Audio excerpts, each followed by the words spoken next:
Hello, hello. Welcome to the Knight's Arm. We are starting a new series today, and that is we're going to be playing as Morocco in our attempt to form the Caliphate. Now, as Morocco, you can form Andalusia, but I feel like I want to stick with Morocco as long as possible. I like the name, I like the color, and so I want to stick with Morocco as much as possible, and then I'll form the Caliphate. I'm not sure if you could form Arabia with it, but we can form the Caliphate, I guess, if Morocco expands. So this is pretty much our reattempt at trying to form the Caliphate as our failure with the Mamluks. Now, the Mamluks is the easiest nation to form Arabia and the Caliphate with. Well, I think it's the only nation you could form Arabia with, but as far as the Caliphate is concerned, it's probably the easiest nation. And so we failed with it, which is sort of bad news if we're trying to play as Morocco, which is a much more difficult nation, because we're much closer to the European powers, and we're sort of a bit away from the main hub of Islam, which is in the Middle East. So we have two of those disadvantages there. But at least in this run, we could ally ourselves with the Ottomans rather than trying to go against them. Because, again, personally, I think that the Ottomans are the dominant force in these couple of centuries here. The Ottomans are overpowered, not because the game did a mistake or the developers did a mistake, but because they're actually overpowered in real life. They were the strongest nation at the time. So that's going to be good having an ally. We most likely will ally them throughout the entire game. So there shouldn't be a concern there. So let's quickly read what they're giving us here. The collapse of the Almohad Caliphate in the 13th century fractured Iberia and the Maghreb into a multitude of warring states.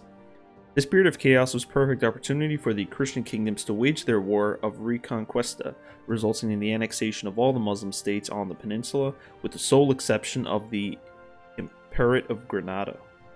The Nazarites of Granada cling to their remaining territories as Castile makes repeated attempts to end Muslim rule in Andalusia. Granada cannot face the military might of Castile alone. If it is to survive, it will need to make some powerful friends indeed. To add to Granada's troubles, the Emperor is plagued with internal strife. At present, the clearest threat is Emir Muhammad's nephew Yusuf, who has ambitions for the throne and is rapidly gathering support to enforce his claim.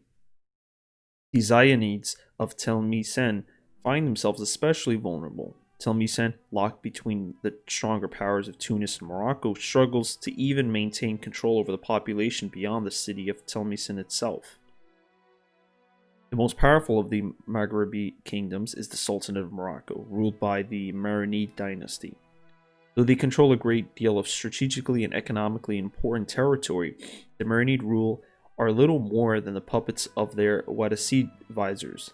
Many within the Marinid family resent the Wattasid custodianship of Morocco, while the Wattasids themselves all but openly over covet the throne for there's still more for themselves. Being so concerned with their internal mistrust, Morocco failed to defend the city of Ceuta from a Portuguese assault in 1415 and have since been unable to recapture it. The Hafsids of Tunis were once governors in the service of the Almohads, and I'm pretty sure the Almohads is referring to the previous caliphate.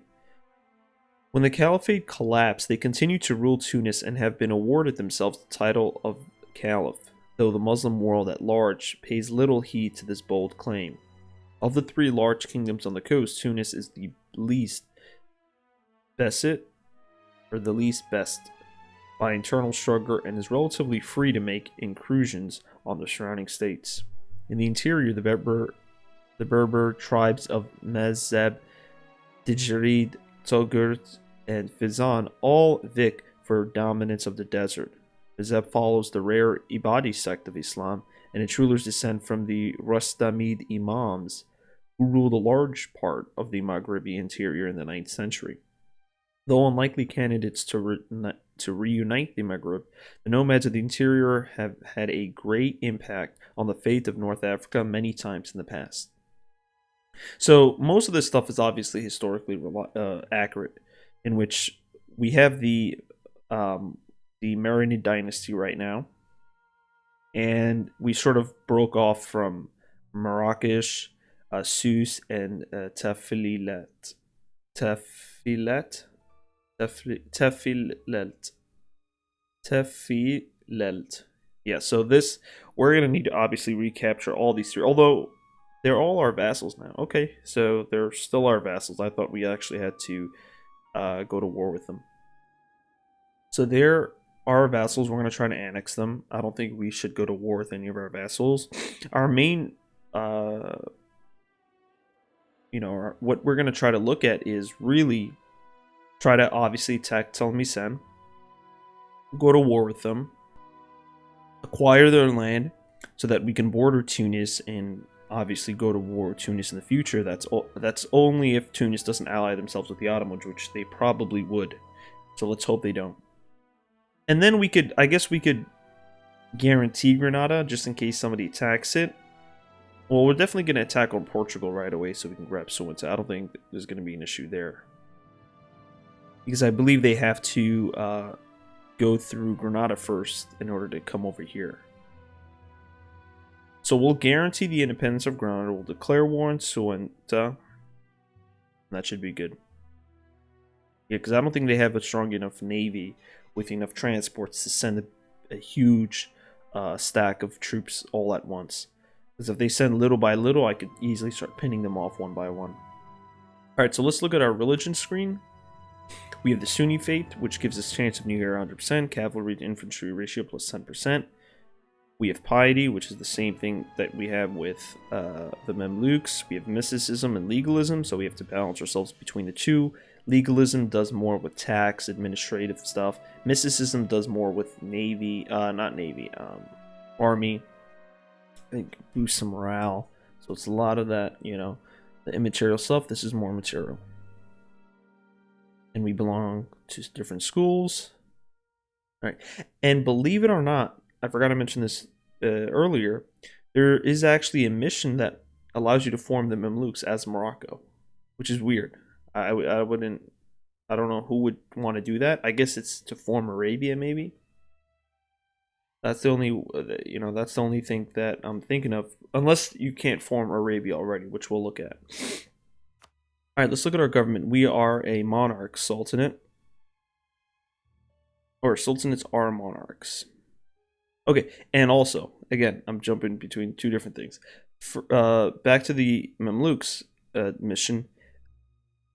When I read the little blurb that allows you to form the Mamluks, it says that, I guess, a main incentive for you to form the Mamluks is that you'll have access to the rulers that are in I forgot what part of the Middle East, but there's a part of the Middle East where the Mamluks get the rulers from, which are essentially just slaves or something like that.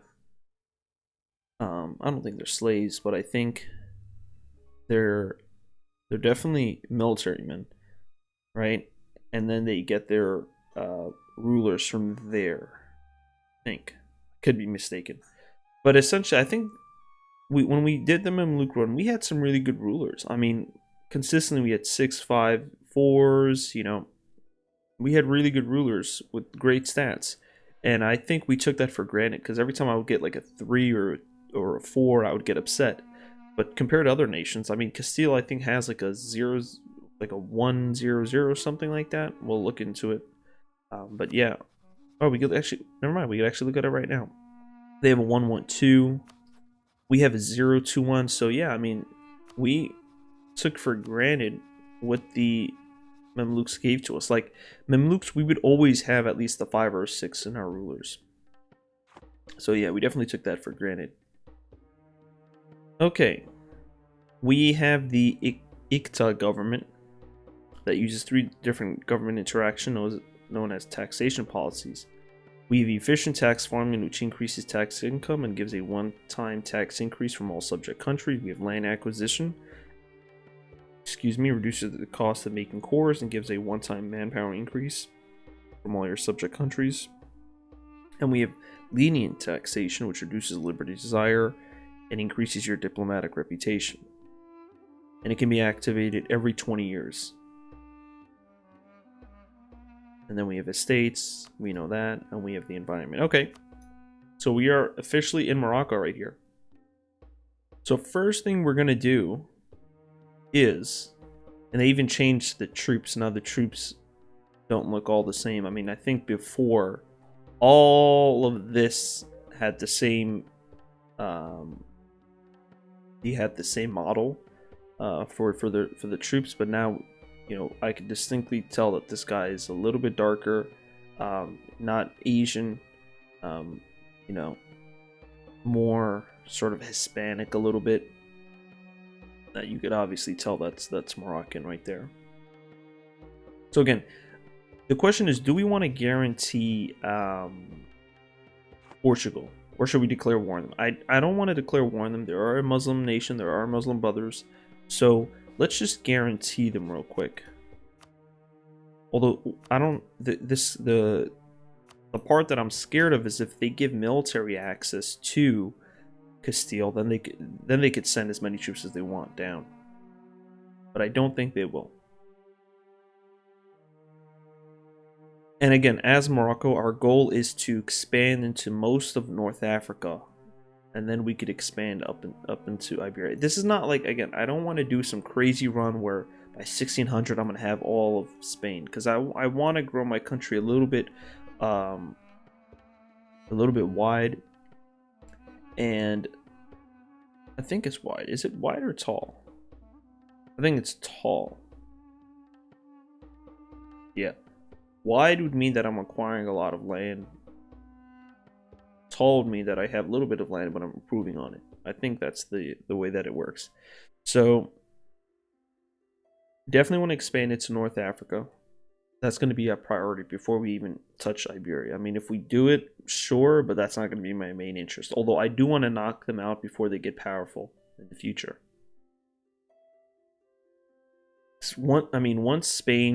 Once Castile and Aragon have that Iberian wedding event, and they form Spain, it's going to be impossible. I mean, there's no way for me to win anything with them unless I really try my best to get as much land as possible, and then go into war with the Mamluks later on. It's going to be very difficult. Again, Morocco is not an easy country, but it's an interesting country. We have low crownland. That's interesting. We just need one more.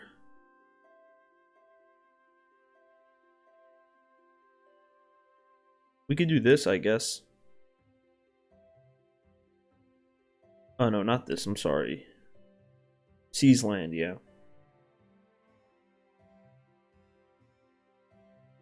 So we could do this right now, I guess. Let's do it. Okay. And I guess we'll start next episode. I don't like unpausing in the first episode. I like just laying out my plans. So again, let me repeat. The plans are get North Africa.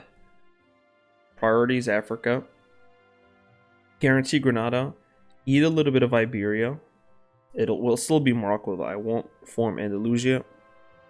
Expand down to South Africa. Try to get more lands over here. They're in the Ivory Coast. And then we could expand. And then we could try capturing some islands over here. And then we'll definitely have to battle the Mamluks. We'll get part of the Red Sea over here, or the Dead Sea. Is that what it's called? Is it the Dead Sea? I think it's the... Oh no, it's the Red Sea. Okay. We'll get part of it. We'll get most of this. We'll try to get Middle East if we can. And we'll try to stay allied with the Ottomans as long as possible. And then, I mean, if we capture this, capture all of North Africa, go down here, capture all of this, capture that bit of Balochistan, go up, capture even part of this, we could form the Caliphate. But again, it's going to be very difficult because the Mamluks are at a much bigger advantage than we are in forming the Caliphate. So that'll be it for this episode. I hope you guys enjoyed. We'll see you in the next episode where we actually start doing stuff. So thanks for watching. Stay safe.